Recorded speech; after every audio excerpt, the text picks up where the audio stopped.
कल्पनाजी, नमस्कार सगळ्यांना. कसे आहात आपण सगळे? अर्थात छानच असणार आणि छान असायलाच हवं. मी रश्मी वैशंपायन पेठे पोयट्री टेल्स या आजच्या मराठी काव्य गोष्टीमध्ये आपले मनापासून स्वागत करते आहे. नुकत्याच सुरू झालेल्या आपल्या मराठी नवीन वर्षाच्या आपणा सगळ्याच खूप खूप शुभेच्छा. समूहाच्या संस्थापिका अनुपमाजी कडवाळ व संपूर्ण admin team Shri Ajay Verma sir, Rupali Gore लाळेजी, डॉक्टर सुबोई जाफरजी या सर्वांचे मनापासून स्वागत व आभार. मला पुन्हा एकदा सूत्रसंचलनाची संधी दिल्याबद्दल. उपस्थित प्रेक्षकांचे देखील मनापासून स्वागत आणि आपल्या छान छान अभिप्रायांमुळेच प्रोत्साहन व उत्साह मिळतो सगळ्यांना आणि मराठी काव्य गोष्टी अधिकच खुलत जातात. आपण सर्व सहभागींचे सुद्धा आभार. आपण वेळात वेळ काढून आज आपल्या छान छान रचना सादर करण्यासाठी उपस्थित आहात. आपल्यामुळे व प्रेक्षकांमुळे आपल्या मराठी काव्य गोष्टी मजल दर मजल करत इथवर पोहोचल्या आहेत. मराठी काव्य गोष्टी म्हणजे आपल्या आवडीची रचना सादर करायची व आपल्या बरोबर सहभागी असलेल्या कवी व कवयित्रींची रचना ऐकून त्यामधील आपल्याला आवडलेल्या गोष्टीबद्दल थोडक्यात अभिप्राय देणे व व्यक्त होणे. मला वाटतं माझा आवाज येतोय आपल्यापर्यंत? हो, येतोय. छान छान. तर अशा या आपल्याशा वाटणाऱ्या मराठी काव्य गोष्टींना आपण आता सुरुवात करूया. त्याआधी आपल्या पॉझिटेल्स या समूहाबद्दल थोडंसं. पॉझिटेल्स हा व्हॉट्सअप समूह आहे. या समूहामध्ये आपण स्वतः लिहिलेल्या रचना मराठी, हिंदी, इंग्लिश या तिन्ही भाषांमध्ये सादर करू शकतो. ही विशेष आनंदाची बाब आहे. महिन्यातून एकदा या तीनही भाषांमध्ये ऑनलाईन काव्यगोष्टी सादर केल्या जातात व आजची आपली 77वी काव्यगोष्टी आहे.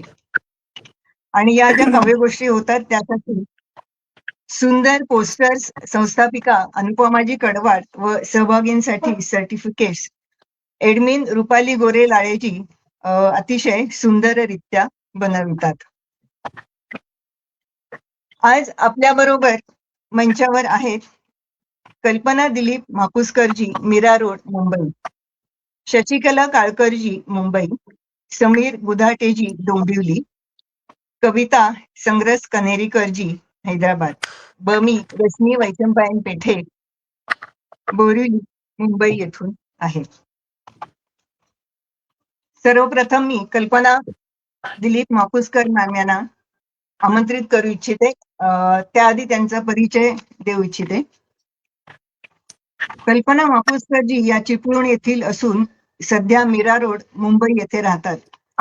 लेखिका व कवयित्री असून कल्पदीप कविता संग्रह प्रकाशित झाला आहे.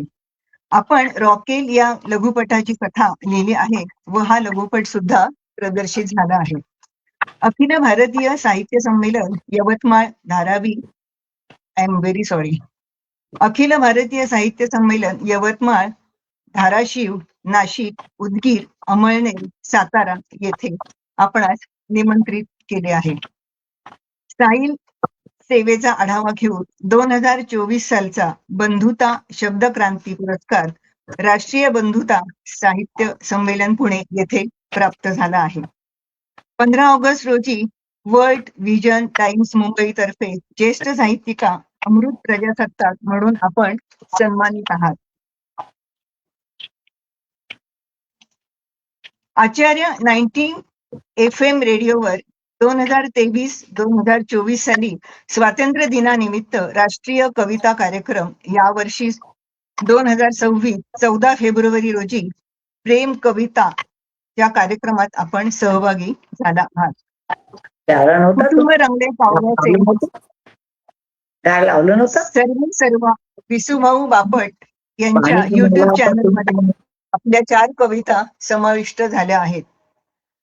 13 डिसेंबर 2025 पत्रकार भवन येथे साहित्यिक कोकण रत्न या पुरस्काराने आपला सन्मान झाला आहे. मॅम, आपले खूप खूप अभिनंदन. अनेक कविता स्पर्धेत सहभाग घेऊन सन्मान चिन्ह, रोख रक्कम व प्रशस्तीपत्राने आपण सन्मानित आहात. अनेक मासिके, साप्ताहिके, दैनिक तसेच दिवाळी अंकांमधून आपले साहित्य प्रकाशित होत असते. कल्पनाजी,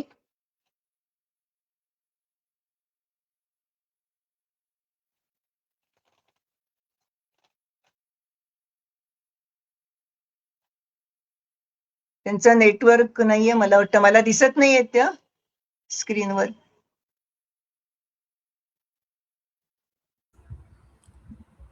बाहेर पडल्यात त्या, बहुतेक जॉईन होतील त्या. तर मला वाटतं आपण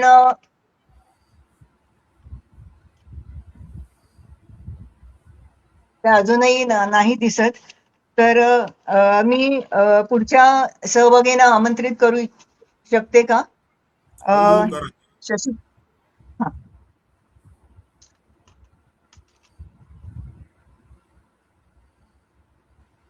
शशिकला काळकर जी यांना मी आमंत्रित करू इच्छिते. त्याआधी त्यांचा परिचय सांगू इच्छिते. शशिकला काळकरजी या लहानपणापासूनच यांना नाटक, डिबेट म्हणजे चर्चा, तात्काळ ट्रेकिंग व यामध्ये यांनी खूप बक्षिसे पण मिळवली आहेत. या सगळ्याची आवड आहे त्यांना. नवीन गोष्टी शिकण्याची देखील आवड आहे. आपण 80 वर्षाच्या असून विविध कार्यक्रम, पॉडकास्ट व मुलाखती झाल्या असून त्यामध्ये आपण सन्मानित झाल्या आहात. आपली 2 पुस्तकेही प्रकाशित झाली आहेत. हिंदीमध्ये सुद्धा चारोळी, कविता, कथाकथन आपण करता आणि गेल्या 8 वर्षापासून बऱ्याच ठिकाणी ओपन माईक, कविता व कथाकथनासाठी आपण जात असता. शशिकला काळकरजी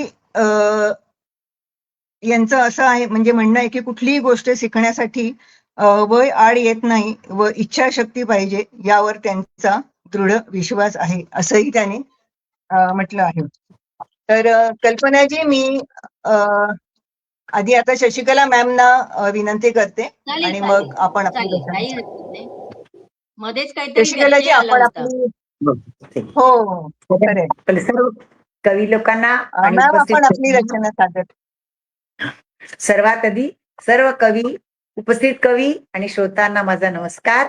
अनुपमा मॅम आणि पॉझिटिव्हचे खूप खूप आभार की मला इतका सुंदर मंच दिला. माझी पहिली कविता आहे रेष. खरं तर रेग असायला पाहिजे, पण परवाच एका ओपन माईक मध्ये आम्हाला रेष दिलाय त्यांनी लिहून, मग मी काय बदललं नाही. आणि माझी हिंदी कविता आहे लकी रे, त्याचं मी ट्रान्सलेशन केलंय लकी रे, तर त्याचं रेष असं रेग म्हणजे. आणि ती ऐकवते, चुकी झाली काही तर क्षमा करा, कारण मी आधीच सांगते की मी मराठीत लिहित नाही, म्हणून चुका आणण्याची शक्यता आहे. रेष.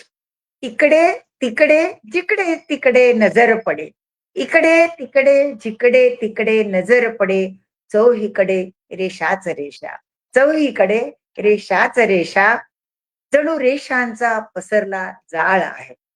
रस्ते, रेल्वे, आकाशात विमानाच्या उडण्याच्या अदृश्य रेषा, रस्ते, रेल्वे, आकाशात विमानांच्या उडण्याच्या अदृश्य रेषा, मानवाला दाखवितीत जग सारे, मानवाला दाखवित जग सारे, शरीरात पसरलेल्या या नसांच्या रेषा, जोडती पूर्ण शरीराला, जोडती पूर्ण शरीराला.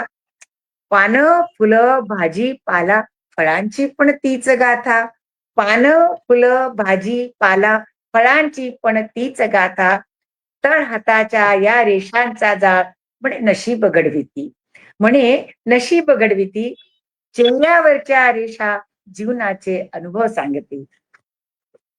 हृदयामधील रेषा प्रेमात अंतर वाढविती, हे जात पात धर्म, लहान मोठे, उंच नीच, गरिबी श्रीमंतीच्या रेषा, घर बोळ, गल्ली गाव शहर प्रांत, देश आणि देशांमध्ये आखलेल्या या रेषा. हे जात पात धर्म, लहान मोठा, उंच नीच, गरिबी श्रीमंतीच्या रेषा, घर बोळ, गल्ली गाव शहर प्रांत, देश आणि देशांमध्ये आखलेल्या या रेषा. पहा कसे माणसात अंतर वाढविती, माणसांना एकमेकांपासून दूर नेते, माणसांना एकमेकांपासून दूर नेती. दोन देशांमध्ये आखलेली सीमारेषा, दोन देशांमध्ये आखलेली सीमारेषा दोन अज्ञात अनोळखी सैनिकांना शत्रू बनविते. दोन अज्ञात अनोळखी सैनिकांना शत्रू बनविती. चांगले मित्र बनले असते हो, चांगले मित्र बनले असते हो दोघे, जर भेटले असते कुठे दुसऱ्या जागी, जर भेटले असते कुठे दुसऱ्या जागी. सगळीकडे सर्वत्र बघा रेषा रेषा आणि रेषाच रेषा. सगळीकडे बघा सर्वत्र रेषा रेषा आणि रेषाच रेषा.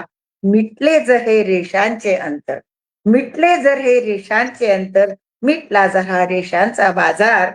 एक एक माणूस, एक एक माणूस खऱ्या अर्थाने माणूस घडेल. एक एक माणूस खऱ्या अर्थाने माणूस घडेल, खऱ्या अर्थाने माणूस घडेल. थँक्यू. अतिशय सुंदर आणि मनस्पर्शी रचना अतिशय छान पद्धतीने आपण सादर केली मॅम. खूपच सुंदर आणि त्याच्यामध्ये खूप अर्थ पण दडलेला आहे. मार्मिक आहे गुलाटी अगदी. सर, आपणही प्रतिक्रिया व्यक्त करू शकता. आपल्याला कशी वाटली मॅमची रचना? अतिशय सुंदर तर आहेच, पण आपल्या सर्वांची मतं ऐकायला आवडेल. अतिशय सुंदर रचना होती. म्हणजे एक रेष ही किती डिफरन्स घडवू शकते आणि किती खरंय. साम्य घडवू शकते याचं वर्णन आज आपल्याला ऐकायला मिळालं. अतिशय सुंदर रचना होती, अतिशय सुंदर रचना. आणि एक वेगळा दृष्टिकोन मिळाला त्याच्यामुळे आपल्याला विचार करण्यासाठी पण. कल्पना खूप मॅम, छान. आपल्याला कशी वाटली तर? मलाही आवडली खूप, मलाही आवडली खूप रचना. खरंच खूपच सुंदर होती. परत परत ऐकावी अशी. आणि त्यांनी आणि सादर पण खूप खूप छान अर्थ. पद्धतीने केली. हो, खरंय खरंय. तर आपण कल्पना मॅम, आपण आपली रचना सादर करू शकता. पहिली रचना. आपले स्वागत आहे. परिचय मी सांगितला, आपण होतात का लाईनवर मला कळलं नाही. नाही, काही हरकत नाही. माझाच परिचय आहे, मला मी माहिती आहे. परिचय पुन्हा नको, मी डायरेक्ट कविता सादर करते. बरं. करू ना? हो हो, नक्की करा. माझ्या कवितेचं शीर्षक आहे बेंच. आपल्याला शाळेकडे घेऊन जाणारी कविता आहे बरं का. कवितेचं शीर्षक आहे बेंच. बेंच बोलत नव्हते फार, पण पेलत होते भार. बेंच वाह! बोलत नव्हते फार, पण पेलत होते भार. लिहिणाऱ्या वयांचे, वाचणाऱ्या पुस्तकांचे आणि 2 पिरियड मधल्या वेळेत टेकवलेल्या डोक्याचे. बेंच बोलत नव्हते फार, पण पेलत होते भार. खरंय. ऑफ पिरियडला होऊन जाई तबला, ऑफ पिरियडला होऊन जाई क्या तबला. बात. वर्ग डोक्यावर घेत गडबड गोंधळ हल्ला गुल्ला एकच कल्ला. ऑफ पिरियडला होऊन जाई तबला, गडबड गोंधळ हल्ला गुल्ला एकच कल्ला. त्याच बेंचवर ठेवून हात खाल्लाय बरं का मी पट्टीचा मार. बेंच बोलत नव्हते फार, पण पेलत होते भार. पिरियड चालू असताना पेंगुळला जर का कधी चुकून डोळा, नेमका तोच क्षण टीचरच्या नजरेत व्हायचा गोळा. दुरूनच मग ती मारायची हळूच खडूचा तुकडा. टुक्कन आवाज व्हायचा, झेलायचा तो वार. बेंच बोलत नव्हते फार, पण पेलत होते भार. काल अचानक शाळेत गेले, म्हटले पहावा आपला वर्ग, डेस्क बेंच फळा. तो अजून तिथंच उभा, पहिला मिसरूट फुटलेल्या प्रेमाच्या कथा सांगत. त्याच्या लाकडी देहावर कर्कटकनी कोरलेल्या त्याच्या नावच्या अध्यक्षरापुढे माझ्या नावचे अध्यक्षर. बेंच बोलत नव्हता फार, पण पेलत होता भार. वाह! तो आता जर्जर झालाय, तो आता जर्जर झालाय, पण निवृत्त नाही. बेंच आजही बोलत नाही काही, पण पेलतोय भूतकाळाचा भार. पेलतोय भूतकाळाचा भार, पेलतोय भूतकाळाचा भार. धन्यवाद. खूप सुंदर मॅम. शाळेत नेऊन आणल्यात आम्हाला सगळ्यांना. अगदी तशाच्या तशा आठवणी जाग्या झाल्या आमच्या. अगदी सुंदर अगदी सादरीकरण. खूपच अगदी खूपच वर्गातच सुंदर. नेऊन अगदी खडूचा आवाज, हो ना, खडूचा आवाज पण तुम्ही अगदी. इतक्या छान पद्धतीने आम्हाला हे केलं तुमच्या रचनेमध्ये. खूपच छान वाटलं मॅम. धन्यवाद. अगदी इतकी छान जिवंत सुंदर रेखाटन. रचना आम्हाला सांगितलं. हो ना. अगदी जिवंत रेखाटन. असं वाटलं 2 वेळा आणि युनिफॉर्म घालून वर्गातच बसलोय. इतकं बसलोय छान अगदी पद्धतीने तुम्ही पूर्ण. मला तर माझ्या इतकं छान शाळेतला पद्धतीने शेवटचा भाग आठवला. हो. Thank you sir. सुंदर सुंदर.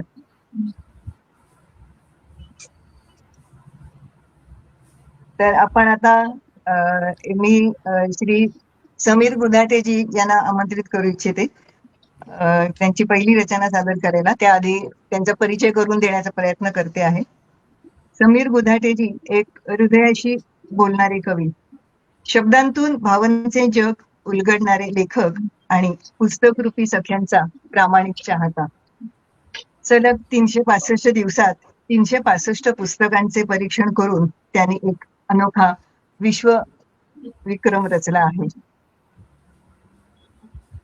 त्यांचे लेखन हे केवळ वाचनापुरते मर्यादित राहत नाही, तर वाचकांच्या मनाशीही संवाद साधते.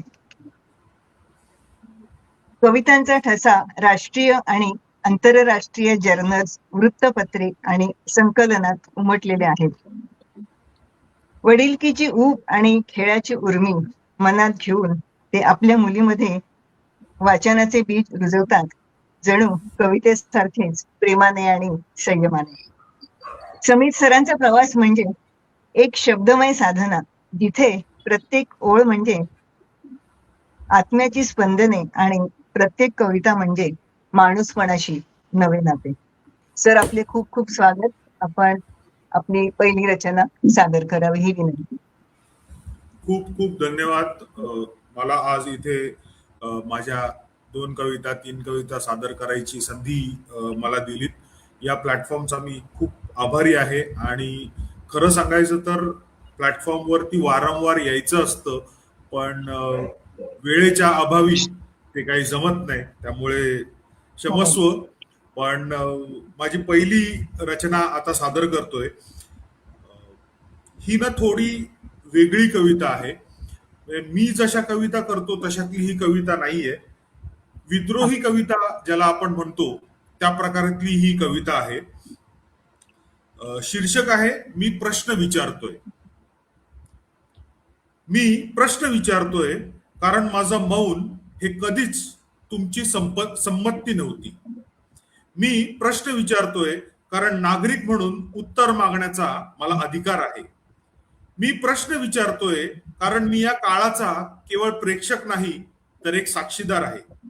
मी प्रश्न विचारतोय, व्यवस्था माझ्यावर नियम लादते. मी प्रश्न विचारतोय, व्यवस्था माझ्यावर नियम लादते, अपवाद स्वतःसाठी का राखून ठेवते. मी प्रश्न विचारतोय, न्यायालयाच्या पायऱ्यांवर न्याय अजूनही प्रतीक्षेत का उभा आहे. मी प्रश्न विचारतोय,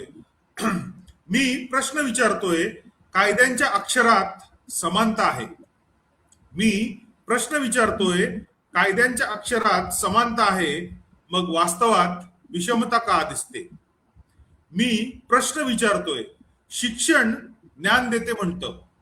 मी प्रश्न विचारतोय, शिक्षण ज्ञान देते म्हणतं, विचार स्वातंत्र्य मात्र संकुचित का आहे. मी प्रश्न विचारतोय, पदव्या वाढत असताना माणुसकी का क्षीण होत चाललेली आहे. मी प्रश्न विचारतोय, राजकारण भाषणात राष्ट्र वाचवतंय. मी प्रश्न विचारतोय, राजकारण फक्त भाषणात राष्ट्र वाचवतंय, निर्णयात नागरिक का मात्र हरवतोय. मी प्रश्न विचारतोय, सभागृहात टाळ्यांचा कडकडाट घुमतो, रस्त्यावरचा आक्रोश का ऐकू येत नाही. मी प्रश्न विचारतोय, घोषणांमध्ये विकास आहे. मी प्रश्न विचारतोय, घोषणांमध्ये विकास आहे, मग वास्तवात अस्वस्थता का वाढतीये? मी प्रश्न विचारतोय. मी प्रश्न विचारतोय. प्रश्न विचारणाऱ्यांना मी प्रश्न विचारतोय. प्रश्न विचारणाऱ्यांना संशयाच्या चौकटीत का उभं केलं जातंय? मी प्रश्न विचारतोय. चौकात मेणबत्त्या पेटतात. मी प्रश्न विचारतो. चौकात मेणबत्त्या पेटतात. अंतःकरणात अंधार का टिकून राहतोय? मी प्रश्न विचारतोय. मी प्रश्न विचारतोय. सॉरी. मी प्रश्न विचारतोय. शहीदांच्या स्मृती जपल्या जातात.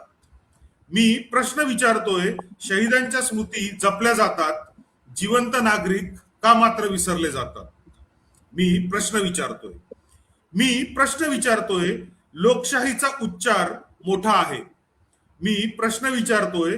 लोकशाहीचा उच्चार मोठा आहे. तिचा श्वास मात्र का क्षीण होत चाललाय? मी प्रश्न विचारतोय. मी प्रश्न विचारतोय. सत्य बोलणं धैर्य ठरतं. मी प्रश्न विचारतोय. सत्य बोलणं धैर्य ठरतं. हीच सर्वात मोठी शोकांतिका नाही का? मी प्रश्न विचारतोय. मी प्रश्न विचारतोय कारण प्रश्न विचारणं हीच माझी जबाबदारी आहे. मी प्रश्न विचारतोय. मी प्रश्न विचारतोय कारण शांतता म्हणजे सहमती नसते. मी प्रश्न विचारतोय.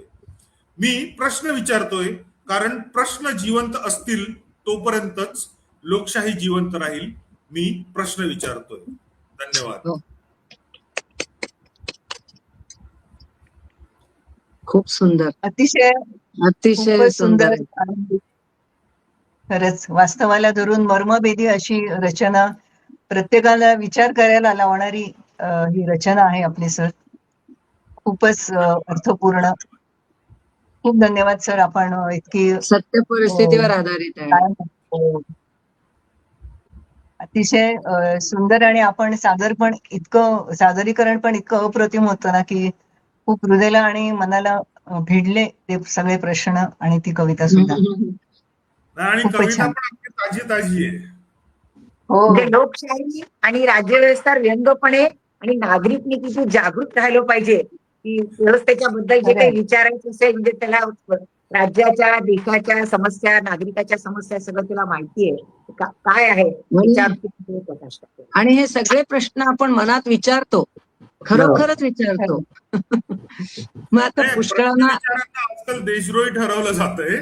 म्हणून थोडा एक असा विद्रोही अँगल घेतला यावेळेस.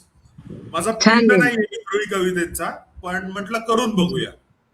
छान आहे, पण छान आहे. शब्दांकन सुंदर. खरंच अतिशय सुंदर. आपल्या पॉझिटिव्ह समूहाच्या धन्यवाद सर. इतकी विचार करायला लावणारी कविता आपण सादर केली त्याबद्दल खूप खूप धन्यवाद आपले. आपल्या समूहाच्या अजून एक ऍडमिन आहे डॉक्टर सुबोई जाफरजी. याही वेळात वेळ काढून काव्यगोष्टींचे उत्तम संकलन करत असतात. ऍडमिन श्री अजय वर्माजी यांचेही मी आभार व्यक्त करू इच्छिते. ते वेळोवेळी मुलीचे मार्गदर्शन करतातच, पण काव्यगोष्टींच्या सजीव प्रसारणासाठी लागणारी व्हर्च्युअल लिंक ते नेहमीच आनंदाने तयार करत असतात व त्यामुळे आपण एकमेकांशी जोडले जाऊन काव्यगोष्टींचे सादरीकरण होते. संस्थापिका अनुपमाजी कडवाड, माननीय ऍडमिन टीम यांचे पुन्हा एकदा आभार मानते. आणि आपल्या काव्यगोष्टीला मी परत पुन्हा एकदा सुरुवात करते. आता मी आमंत्रित करू इच्छिते कविता संग्रस कनेरीकरजी यांना. पण त्याआधी त्यांचा मी परिचय देऊ इच्छिते. कविता संग्रस कनेरीकरजी या हैदराबाद तेलंगणा येथे राहतात. त्या असं म्हणतात की मी मराठी, हिंदी व इंग्रजीमध्ये काव्यलेखन करते. सुचेल ते लिहायला मला खूप आवडते. सामाजिक, सांस्कृतिक, भावनिक या विषयांवर मी लिहित असते. माझ्या कविता बऱ्याच काव्यसंग्रहातून प्रकाशित झाल्या आहेत आणि त्या पुढे असं म्हणतात की त्या पुष्कळ काव्यसमूहाशी जोडलेल्या आहेत व फेसबुकवर काव्यांजली नावाचा यांचा ब्लॉग आहे.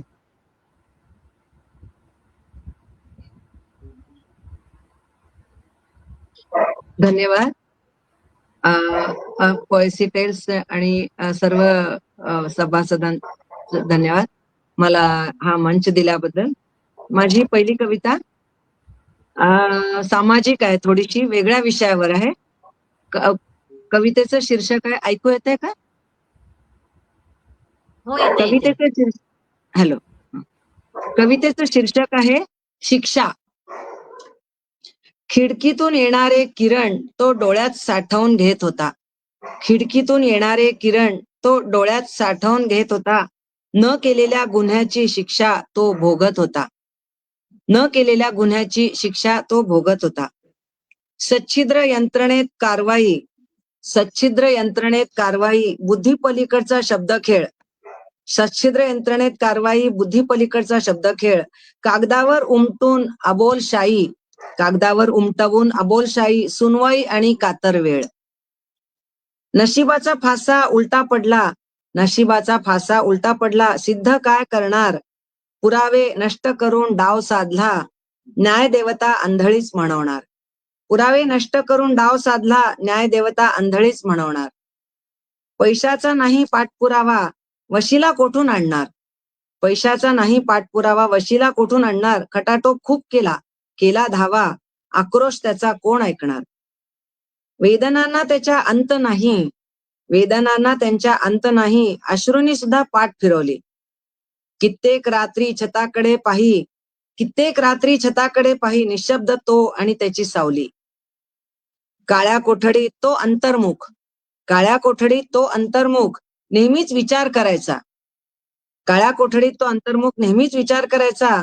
कायद्याचे पारदर्शक सुख, कायद्याचे पारदर्शक सुख कसे राहील असे स्वप्न तो पाहायचा. कैदी नंबर नावाने ओळख त्याची, कैदी नंबर नावाने ओळख त्याची, गेल्या 12 वर्षापासून ऐकत होता. न केलेल्या गुन्ह्याची शिक्षा तो भोगत होता. न केलेल्या गुन्ह्याची शिक्षा तो भोगत होता. अतिशय मॅडम, सुंदर रचना. अंतर्मुख करायला लावणारी कविता. हो, मी पूर्णपणे ऐकू नाही शकले, पण खूपच छान सादरीकरण आणि विचार धन्यवाद. करायला लावणारी अशी रचना आपण सादर केली. तर आता मी कैद्याचं जग तुम्ही माझी दाखवून दिलं. खरंय. कैद्याचं जग म्हटलं दाखवून दिलं. हो हो, अगदी खरंय. धन्यवाद. हो. म्हणजे एखादं आता असं जरुरी नाही की सगळेच म्हणजे शिक्षा जे भोगतात ते खरोखरच शिक्षा भोगतायत असं. कारण काय, गेल्या वर्षी मी एक पेपरमध्ये वाचलं होतं, एक म्हणजे त्यांनी नुसतीच भोगली ती शिक्षा, त्याची सिद्ध झाला नाही गुन्हा आणि तो सुटला मग आरोप जवळजवळ सिद्ध 20 झाला वर्ष, नाही. हा. आरोप सिद्ध झाला नाही. आणि मग त्याच्यावरनं मला एक कल्पना आली अशी की म्हणजे अशी कितीतरी असतील म्हणजे समाजात असं. हा, आपल्याला वाटतं की म्हणजे जसं आता दारूच्या अड्ड्यावरनं एखादा माणूस निघाला म्हणजे तो दारू प्यालेला, तसं जरुरी नाही की जेलपासून गेला म्हणजे तो जेल म्हणजे कैदी म्हणजे त्यांनी गुन्हा केलेलाच राहावा. हा, असं असं म्हणून असं एक डोक्यात कल्पना आली माझ्या की हे असं लिहावं म्हणून असं. खरंय, खूप छान तुम्ही ते सादर केलं. कारण काही चूक नसताना अशा वेळेला आरोप होतात आणि मग त्याच्यामुळे ती शिक्षा आणि त्या यातना सगळ्यांना सहन कराव्या लागतात, कुटुंबियांना सुद्धा. आणि वेगळंच वळण पण विचित्र लागू शकतं आयुष्याला. खूप सुंदर आपण ते सादर केली रचना. आता मी माझी पहिली रचना मी सादर करू इच्छिते. आयुष्य खेळाचे मैदान, अशा अर्थी मी ती लिहिलेली, तेव्हा मी ते शीर्षक दिलंय, आयुष्य खेळाचे मैदान. आयुष्य आहे खेळाचे मैदान, मैदानात उतरल्यावर खेळावेच लागते. म्हणजे इंटू ब्रॅकेट असं आहे की जन्माला आल्यावर आयुष्य तर आपल्याला जगावेच लागते, जसे असेल तसे आपण स्वीकारून ते जगायला पाहिजे.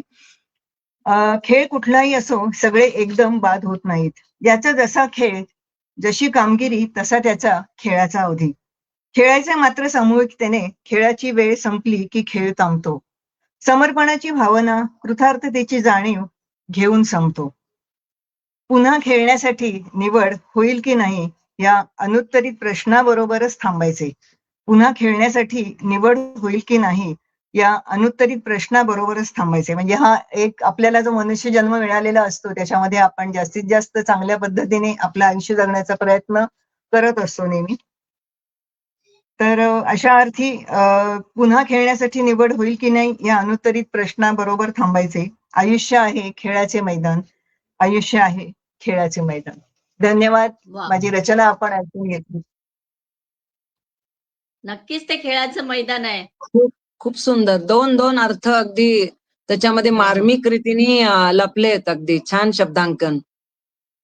धन्यवाद जिंदगी मॅम. एक जंग है, जिंदगी एक जंग है म्हणतात ना, म्हणजे काय बस बस मैदान ते जंगचं छान. मैदानच. खरंय. अं, आपल्या स्टुडिओमध्ये आता खूप वेगवेगळ्या प्रकारच्या रचना सादर केल्या आपण सर्वांनी. त्यामुळे खूप छान असं एक विचार करायला लावणारं असं वातावरण सुद्धा तयार झालंय आणि वेगवेगळ्या विषयांवरती आपल्या छान छान रचना आपल्याला सर्वांनाच ऐकायला मिळाल्या आपल्याला. आणि पहिली फेरी आपली अतिशय सुंदररित्या पार पडली आहे. जरी नेटवर्कचा इश्यू असला तरी आपण सगळेजण परत जॉईन होऊ शकलो आणि छान पद्धतीने आपली पहिली फेरी ही संपन्न झाली आहे.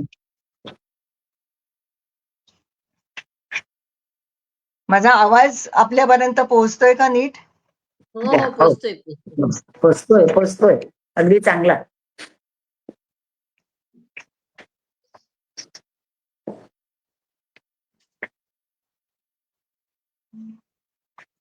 तर आपल्या सर्वांच्या अप्रतिम आणि वैविध्यपूर्ण रचनांमुळे ही मराठी काव्यगोष्टी अधिकच रंगल्या आहेत. आणि आता दुसरी फेरी सुरू करण्यापूर्वी पुन्हा एकदा आपणा सर्वांचे व उपस्थित प्रेक्षकांचे मी आभार मानते, कारण वेळात वेळ काढून आपण सर्वजण येथे उपस्थित राहिला आहात. आपले माईक जर आपण इतर सहभागी रचना सादर करत असताना बंद ठेवले तर जास्त आपल्याला छान त्या रचना ऐकू येऊ शकतात. आपण जेव्हा रचना सादर करू तेव्हा आपला माईक आपण ऑन करू शकतो. अदरवाईज आपण माईक बंद केला तर सगळ्या रचना आणखी जास्त छान ऐकू येतील असं. तर दुसऱ्या फेरीमध्ये मी त्याच क्रमाने आपणा सर्वांस आमंत्रित करणार आहे. कल्पना मापुसकर मॅम यांना मी आमंत्रित करते आहे त्यांची दुसरी रचना सादर करायला. आपले स्वागत आहे मॅम दुसऱ्या फेरीत. आपण आपली रचना सादर करायची. मी कल्पना दिलीप मापुसकर माझी दुसरी रचना सादर करते. ती गझल आहे वनविहारिणी वृत्तातली. सादर करते गझल. दिली कुणी ना भाजी भाकर, दिली कुणी ना भाजी भाकर, पोटी भूक चळल्यावरती, झटपट आले वारस बनूनी, मरण बातमी कळल्यावरती. दिली कुणी ना भाजी भाकर, पोटी भूक चळल्यावरती, झटपट आले वारस बनूनी, मरण बातमी कळल्यावरती. तारीफांचे पूल बांधले तोंडावर कौतुक सोहळे, तारीफांचे पूल बांधले तोंडावर कौतुक सोहळे, निंदेने मग तोंड उघडले, पाठ जराशी वळल्यावरती, दिली कुणी ना भाजी भाकर, पोटी भूक चळल्यावरती. आनंदाला उधाण आले, आनंदाला उधाण आले, गर्भधारणा झाली तेव्हा, उत्साहावर फिरले पाणी, कळी उमलली कळल्यावरती, दिली कुणी ना भाजी भाकर, पोटी भूक चळल्यावरती. पुढे मागे करतात सारे, पुढे मागे करतात सारे, अधिकार पदावर असताना, खरी माणसे ओळखू येती, खरी माणसे ओळखू येती, हात पाय मग गळल्यावरती, दिली कुणी ना भाजी भाकर, पोटी भूक चळल्यावरती. संस्कृतीची सुंदर वसने लेऊन येते रोज सकाळ, संस्कृतीची सुंदर वसने लेऊन येते रोज सकाळ, वासनेलाही फुटतो पान्हा, पदर जरासा ढळल्यावरती, दिली कुणी ना भाजी भाकर, पोटी भूक चळल्यावरती, झटपट आले वारस बनूनी, मरण बातमी कळल्यावरती, झटपट आले वारस बनूनी, मरण बातमी कळल्यावरती. धन्यवाद. अतिशय हृदयस्पर्शी गझल आपण सादर केली, पुन्हा एकदा अंतर्मुख करायला लावणारी. खूपच खूप सुंदर छान. सादरीकरण. गझल खूप शशिकला सुंदर मॅम होती. आपल्याला कशी वाटते?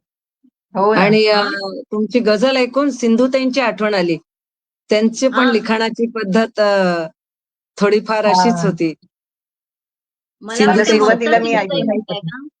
ममता सिंधुताई म्हणताय का? नाही, सिंधुताई सकपाळ. सकपाळ, सिंधुताई त्यांच्या सकपाळ.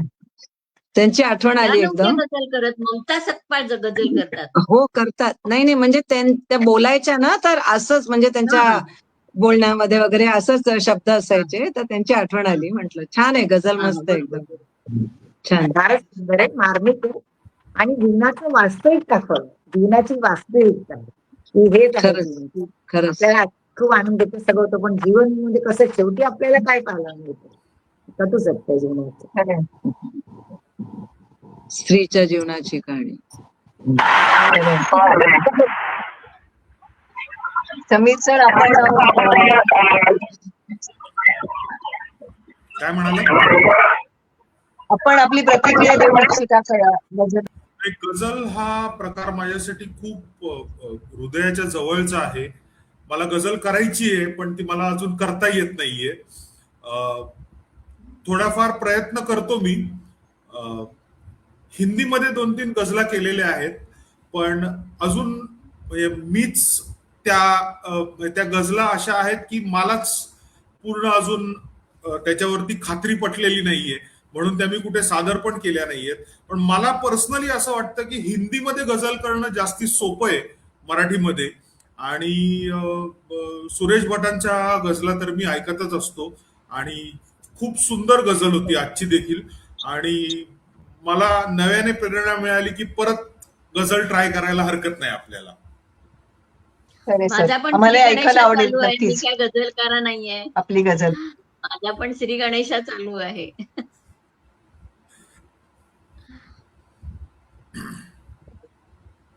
नाही, मला पर्सनली असं वाटतं की मराठी गझल ही जास्ती अवघड आहे, हिंदी करणं हा. जास्ती सोपं आहे असं मला तरी वाटतं. असेल, तुमचं हिंदीवर प्रभुत्व जास्त आहे म्हणून तुम्हाला वाटतं तसं. मला तेवढं हिंदी जमत नाही. ठीक आहे. आता पॉसिबल आहे. ही कविता संग्रज कनेरीकरजी यांना विनंती करेन, आपण आपली दुसरी रचना सादर करावी. मॅम, कविताजी. थँक्यू रश्मीजी. माझी दुसरी कविता सादर करते मी.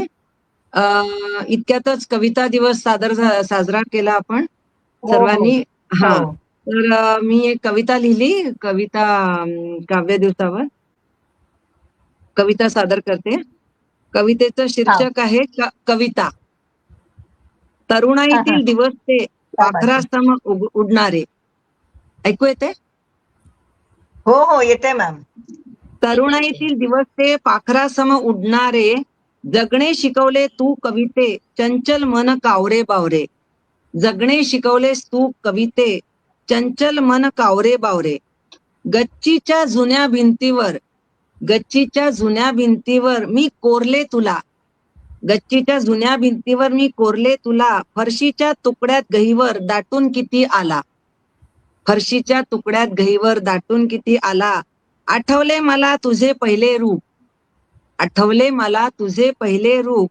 मोहरली होते मी स्वतःवर, मोहरली होते मी स्वतःवर. भावना जेव्हा मांडल्या खूप, प्रेम करून बसले तुझ्यावर. भावना जेव्हा मांडल्या खूप, प्रेम करून बसले तुझ्यावर. कित्येक रात्री तुला गळ्याशी, कित्येक रात्री तुला गळ्याशी घट्ट धरून होते रडले, घट्ट धरून होते रडले. साक्षीला असताना उशी, साक्षीला असताना उशी लेखणीने माझे बोट धरले. साक्षीला असताना उशी लेखणीने माझे बोट धरले. कविते तुला माहिती सारं काही, मन मोकळे करते मी नेहमीच. कविते तुला माहिती सारं काही, मन मोकळे करते मी नेहमीच. तुझ्यापाशी परकेपणा नाही, मन माझे रमते तुझ्याच भोवती, मन माझे रमते तुझ्याच भोवती. खूप खूप सुंदर रचना मॅम. आणि कविता ही आपल्याला नक्कीच एक आनंद बनून आपल्या आयुष्यात येऊ शकते, आपण जर का त्या दृष्टीने लिहिलं आणि विचार केला तर. खूपच छान रचना आपण सादर केली. पुन्हा एकदा धन्यवाद. धन्यवाद. कल्पनाजी, आपल्याला कशी वाटली रचना?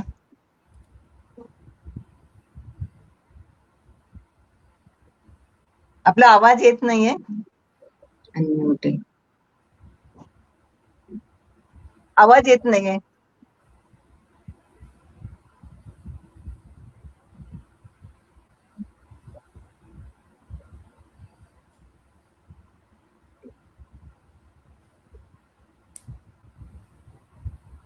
येतोय का आवाज? हा आता हो, येतोय. yes, yes, आता येतोय. नाही, मला तर आवडली तुमची कविता. मस्त धन्यवाद होती. धन्यवाद. म्हणजे तुम्ही वेगळे वेगळे विषय मांडता. मागे कैदीवरती मांडली, आता ही.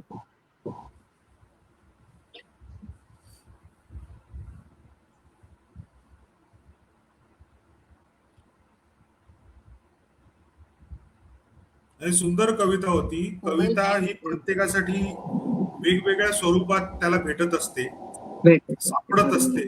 आणि मुख्य म्हणजे कविता ही कवीला समृद्ध करत असते. अगदी अगदी अगदी नक्कीच. खरंय. नक्कीच सर.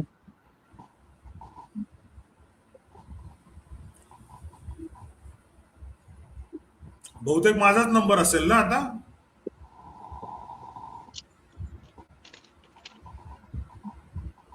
हो, मला वाटतं आम्ही आपल्याला विनंती केली नाही का दुसरी रचना सादर करायला? नाही नाही नाही, अजूनपर्यंत नाही. तिसरा नंबर म्हणतो.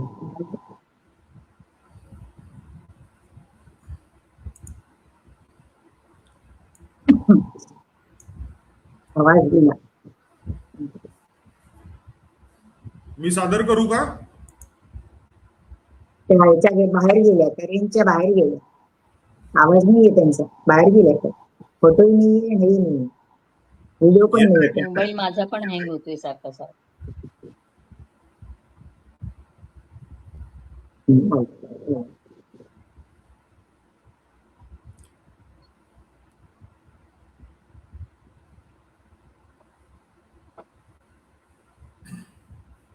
नेटवर्कचा प्रॉब्लेम, नेटवर्क प्रॉब्लेम.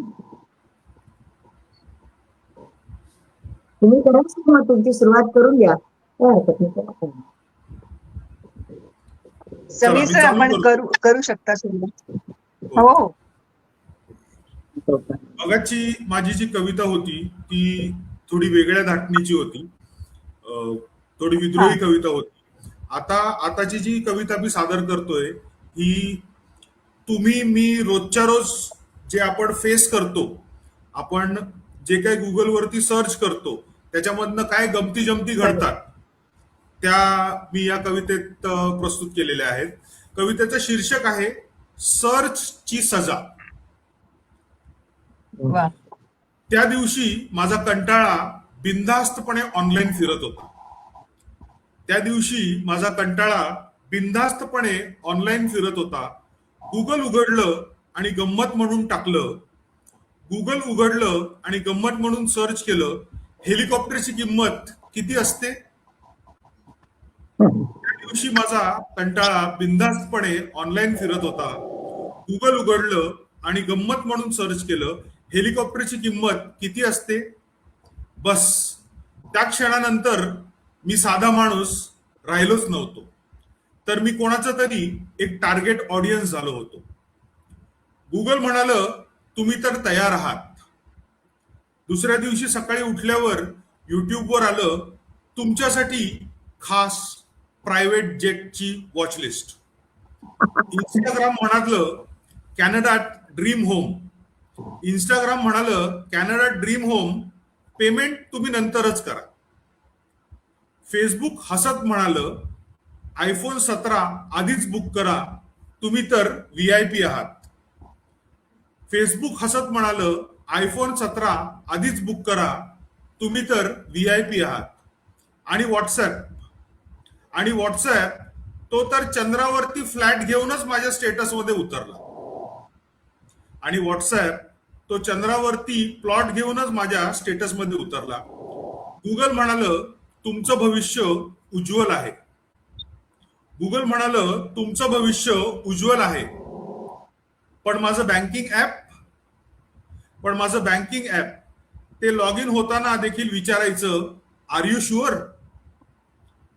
पण माझं बँकचं ऍप ते लॉग इन होताना मला विचारायचं आर यू शुअर. मोबाईलला वाटायचं मी दुबईत एक अब्जाधीश आहे आणि मी रात्रभर फाटलेले चप्पल कशी शिवायची याचा अंदाज घेत होतो. शेवटी रात्री उशिरा मन थोडं भानावर आलं आणि मी गुगलवर सर्च केलं फाटलेली चप्पल कशी जोडावी. आणि मी गुगलवर सर्च केलं फाटलेली चप्पल कशी जोडावी. त्या रात्री गुगलने एक दीर्घ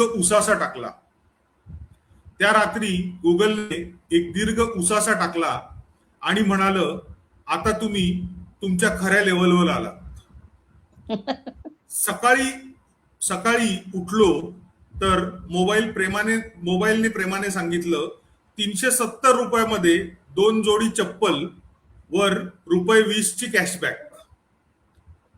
वॉशिंग पावडर मध्ये 1 मॅगी फ्री. वॉशिंग पावडरवर 1 मॅगी फ्री. सोनपापडी विकत घ्या, नमकीन मोफत. घरपोच चप्पल रिपेअर, आम्ही फाटलेलं सांधू. गुगल म्हणाल आता तुमचं भविष्य सुलभ आहे. आता मी शिकलोय स्वप्न पाहायला हरकत नाही, पण ती गुगलवर सर्च करू नयेत. आता मी शिकलोय स्वप्न पाहायला हरकत नाही, पण ती गुगलवर सर्च करू नये, कारण इथे स्वप्न उगवतात आणि तिथे जाहिराती. कधी हेलिकॉप्टर उडतं तर कधी चप्पल घसरते, पण शेवटी तुमचं भविष्य ठरतं तुमच्याच सर्च हिस्ट्रीवर. धन्यवाद. किती खूप वेगळा सुंदर, खूप विषय आहे. सुंदर रचना सर. खूपच खरंच. मनोरंजक आणि काय सांगावं, अगदी छानच, म्हणजे खूपच आपण सुंदर कल्पना होती. पण करू शकत नाही असा विषयावर कविता होते म्हणून. अगदीच आणि या कवितेची एक मजा सांगतो तुम्हाला. म्हणजे हा, मी सांगा सर. कविता कधीच मजा येईल बरं. सोशल मीडियावरती टाईप करून टाकत नाही. कारण काय आहे, कविता चोरण्याची खूप भीती असते, चोरीला जाण्याची खूप भीती असते. कधी नव्हे ते ही कविता मी फेसबुकवरती अपलोड केली. कोणाला तरी ती एवढी आवडली की त्या माणसानी आपल्या या नावाने. कवितेचं रूपांतर एका आर्टिकल मध्ये केलं आणि ते हो. आर्टिकल आजपर्यंत माझ्याकडे अनेक वेळा आलेलं आहे. सो सांगायचा मुद्दा हा की स्वतःच्या कविता सोशल मीडियावरती टाकताना थोडं भान राखून टाकत जा. मी जी चूक केली ती तुम्ही करू नका.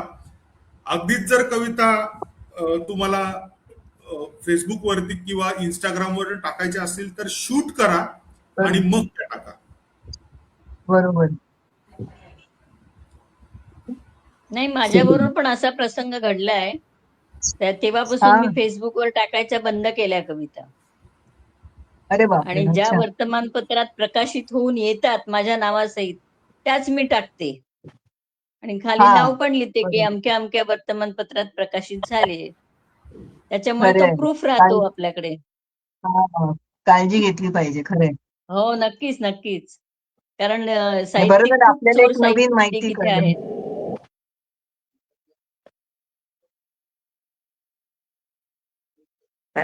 नेटवर्क जात आहे आज.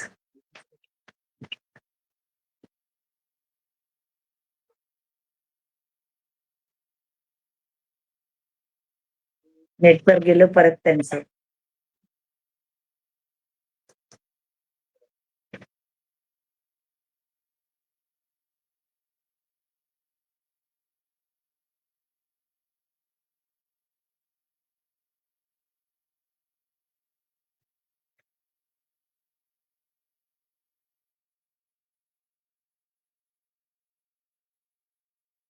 अरे बापरे, सगळ्यांचेच नेटवर्क जातात, ते काय गोष्ट आहे.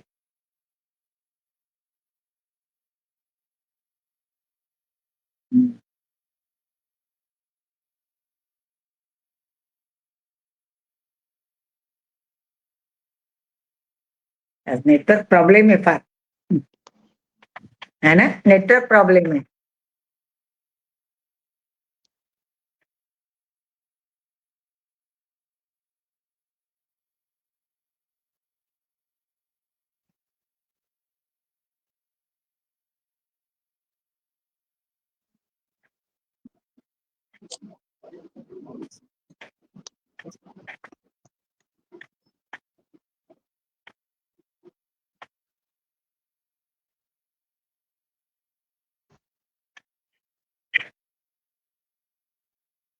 कोणाचेच नाही येत, सगळ्यांचं नेटवर्कचा सोडून.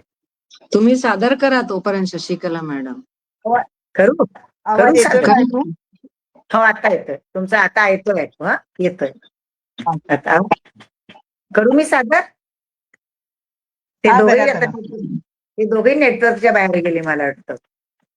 चला, माझी दुसरी कविता शीर्षक आहे पुन्हा भेटू. ही पण माझी हिंदी कविता फिर से मिलेंगे, त्याचं ट्रान्सलेशन आहे. अच्छा. पुन्हा भेटू. आयुष्य म्हणजे एक मेळा, भेटणे, दुरावणे, पुन्हा भेटणे. भेटणे, दुरावणे, पुन्हा भेटणे हा एक खेळ. दुरावण्याचा कधी पश्चाताप नसावा, परत भेटण्याची आस असावी. परत भेटण्याची आस असावी. किती किती तो आनंदाचा क्षण, खूप दिवसाचा दुरावा, मग परत भेट. किती किती तो आनंदाचा क्षण, खूप दिवसांचा दुरावा, मग परत भेट. एक एक दिवस मोजायचा आणि मग ती प्रेमळ घट्ट मिठी. आणि मग ती प्रेमळ घट्ट मिठी. कधी कधी वियोग आयुष्यभराचा. कधी कधी वियोग आयुष्यभराचा. इच्छा असूनही परत भेटणं नाही नशिबी. इच्छा असूनही परत भेटणं नाही नशिबी. मग काय, मग काय, जुने फोटो पाहून सगळ्या जुन्या आठवणी ताज्या. जुने फोटो पाहून सगळ्या आठवणी ताज्या. तर काय, जुन्या आठवणी म्हणजे पुनर्भेटच ना. जुन्या आठवणी म्हणजे पुनर्भेटच ना. सगळे फोटो पाहून सगळ्या घटना ताज्या तवान्या. सगळे फोटो पाहून सगळ्या घटना ताज्या तवान्या. सगळं सगळं डोळ्यासमोर. सगळं सगळं डोळ्यासमोर. खरंच आठवणी म्हणजे आयुष्यभराची अनमोल पुंजी, मोठा साठा. खरंच आठवणी म्हणजे आयुष्यभराची अनमोल पुंजी, मोठा साठा. कधी कधी इच्छा नसूनही जुन्या जखमांशी होतात भेटी. कधी कधी इच्छा नसूनही जुन्या जखमांशी होतात भेटी. नियतीचा पण दरवर्षीचा किती विचित्र खेळ हा. नियतीचा पण दरवर्षीचा किती विचित्र खेळ हा. ते वार, ते तारखा वर्षात परत परत येतात. ते वार, त्या तारखा वर्षात परत परत येतात. पण ते गेलेले दिवस, ते गेलेले क्षण कधी परत न येतील. पण ते गेलेले दिवस, ते क्षण परत कधी न येती. नवीन वर्ष, नवीन वर्ष कविताजी, माझा कधी आवाज परत- येतोय आपल्याला? आवाज येतोय? माझा आवाज येतोय? माझा आवाज येतोय? हो, येतोय. तुमचा येतोय? माझा?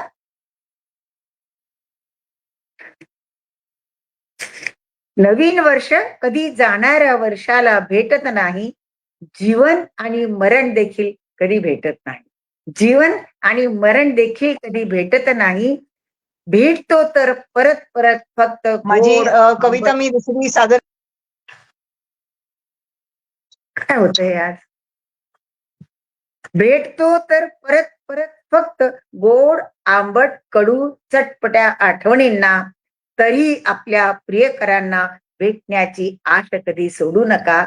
तरी कधी आपल्या प्रियकरांना भेटण्याची आशा कधी सोडू नका. आशा हे जीवन आहे. आशा हे जीवन आहे. म्हणतात ना, गुलशन है तो खिलेंगे फूल, जिंदगी है तो मिलेंगे फिर. गुलशन है तो खिलेंगे फूल, जिंदगी है तो मिलेंगे फिर. पुन्हा मिलेंगे, पुन्हा मिलेंगे. क्या बात आहे, क्या बात आहे. अतिशय सुंदर रचना आपण सादर केली. डिस्टर्बन्स खूप होऊन राहिलाय नाही? धन्यवाद. हा, इथे पण आभाळ मी गडगडतंय, माझी पाऊस पडतंय. अच्छा, तिकडे हो पाऊस ना. पडतोय हैदराबादला? हो, आत्ताच सुरू झाला. आभाळ गडगडतंय. त्याच्यामुळे कारण विजा माझं चालू चमकतायत. असताना त्यांना त्या म्हणाल्या की मला बोलायचंय, म्हटलं असं खूप राहिले. चल ठीक आहे, हरकत नाही, होतं कधी कधी. अं, आज त्यांचाही जातोय माझी सारखा. दुसरी कविता मी सादर करू का आता? हो, करा आता अगदी करा. करा, अगदी. आता कसं जरी पाऊस म्हणजे हवामानात तर बदल होत असतो, पण उन्हाळा सुरू आहे आणि आपण काही काही पदार्थ करून ठेवतो उन्हाळ्याचे, ज्याला आंबट असं म्हणतात. वाळवण चे पदार्थ करतात. तर त्यावरून मला एक चार ओळी सुचल्या होत्या. अंगणात तुझ्या माझ्या लखलखत्या चांदण्याचा सडा, रोज उगवे पूर्ण चंद्र, उजळती माडांच्या कडा. परसदारी मांडव अनवेली, झुलती सुगंधी झुला. परसदारी मांडव अनवेली, झुलती सुगंधी झुला. दाटून येते सय तुझी, झुळूक बनून मलमली. अंगणात तुझ्या माझ्या मोहरला आंबा, साद येई कोकिळेची. काजू फणस जणू सांगती, झाली तयारी तयांची. सांडग्यांची वाळवणे करीती लगबग तळणीची. रिक्त पोकळी ही मनाची, साठवण तुझ्या आठवणींची. रिक्त पोकळी ही मनाची, साठवण तुझ्या आठवणींची. अंगणात तुझ्या माझ्या अंगणात. रचना आपण ऐकलीत शांतपणे. खूप सुंदर. अगदी कोकणात माझा नेऊन आवाज सोडलं ऐकू येत तुम्ही होता का? कविते. हो, अगदी धन्यवाद. अगदी कवितेतर्फे कोकणात जाऊन आलो आम्ही. बरोबर. छान, खूप सुंदर. धन्यवाद. त्या दोघांचंही म्हणून नाही आहे, मला ते आठवलं दोघं. आता, म्हटलं ही पाऊस जरी येत असला तरी आज खूपच व्यत्यय येतोय, पण आपण सगळ्यांनी छान छान रचना सादर केल्या. शेवटची आता 2 किंवा 3 मिनिटं आहेत. आपण आता सांगता करूया, नेटवर्क आहे तर. तर अजून थोडंच मला सांगायचंय आपल्या छानशा समूहाबद्दल. तर आपला पॉझिटिव्ह हा व्हॉट्सअप समूह असून या समूहाला आता 6 वर्ष पूर्ण होतील. YouTube व Instagram पेज ही उपलब्ध झाले आहे आणि आता आपण नुकतेच Spotify वर पदार्पणही केले आहे. आणि नाही चालेल. आपल्या रचनांचे म्हणजे त्याच्यामध्ये अपलोड होऊ शकतं आणि आपण सगळे पुन्हा एकदा त्यावर आनंद घेऊ शकतो. या सर्व उपक्रमांसाठी आपले सर्वांचेच अभिनंदन व खूप खूप शुभेच्छा आपल्या सगळ्या समूहाला, ऍडमिनना, तसेच संस्थापिका माननीय अनुपमाजी खडवाड यांना. आणि आपण आता आपल्या आजच्या मराठी काव्यगोष्टी 77 ची सांगता करूया. पुन्हा भेटूया अशाच छान छान रचना सादर करण्यासाठी, व्यक्त होण्यासाठी व मराठी काव्यगोष्टींचा आनंद घेण्यासाठी. उपस्थित प्रेक्षकांचे आपले सर्वांचे मनापासून आभार. भेटूया लवकरच. तोपर्यंत काळजी घेऊया, आनंदात राहूया आणि मुख्य म्हणजे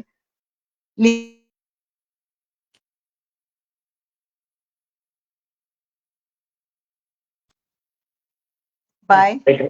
बाय बाय. काढून टाका, लिव्ह काढून टाकायला.